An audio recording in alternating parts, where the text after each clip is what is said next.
மாண்புமிகு முதலமைச்சர் அவருடைய கனவு திட்டமான நான் முதல்வன் திட்டம் உலகை வெல்லும் இளைஞர்களை தமிழ் மண்ணில் படைக்கும் உயரிய நோக்கம் கொண்டது.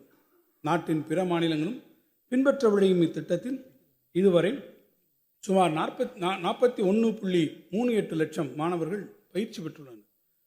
மேலும் 1 லட்சம் ஆசிரியர்களுக்கும் உரிய பயிற்சிகள் வழங்கப்பட்டுள்ளன.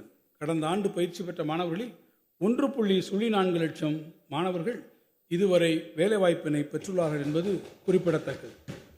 ஒன்றிய குடிமைப்பணி தேர்வுகளில் தமிழ்நாட்டிலிருந்து தேர்ச்சி பெறுபவர்களின் எண்ணிக்கையை உயர்த்திட ஒவ்வொரு ஆண்டும் தேர்ந்தெடுக்கப்பட்ட 1000 மாணவர்களுக்கு அவர்கள் முதல்நிலை தேர்வுகளுக்கு தயாராகும் வகையில் 10 மாதங்களுக்கு மாதம் 7,500 ரூபாயும், முதல்நிலை தேர்வில் தேர்ச்சி பெற்றவர்களுக்கு 25,000 ரூபாயும் ஊக்கத்தொகையாக வழங்கப்படுகிறது.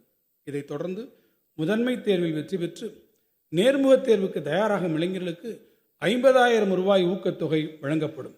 இத்திட்டம் 10 கோடி ரூபாய் நிதி ஒதுக்கீட்டில் நடைமுறைப்படுத்தப்படும்.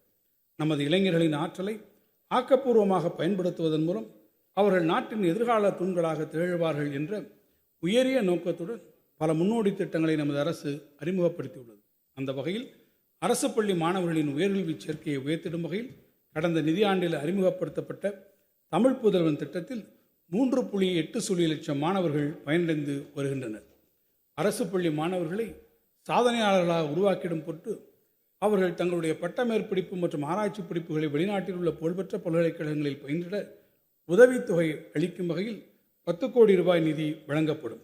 தமிழ்நாட்டு மாணவர்களின் உயர்கல்வி கனவை நனவாக்கும் வகையில் தேவையின் அடிப்படையில் 2025-26 ஆண்டில் 1 லட்சம் கல்லூரி மாணவர்களுக்கு 2,500 கோடி ரூபாய் அளவிற்கு பல்வேறு வங்கிகள் கல்விக் கடன் வழங்குவதை இந்த அரசு உறுதி செய்யும். உடனுக்குடன் செய்திகளை தெரிந்து கொள்ள சன் நியூஸ் பெல் ஐகானை கிளிக் பண்ணுங்க.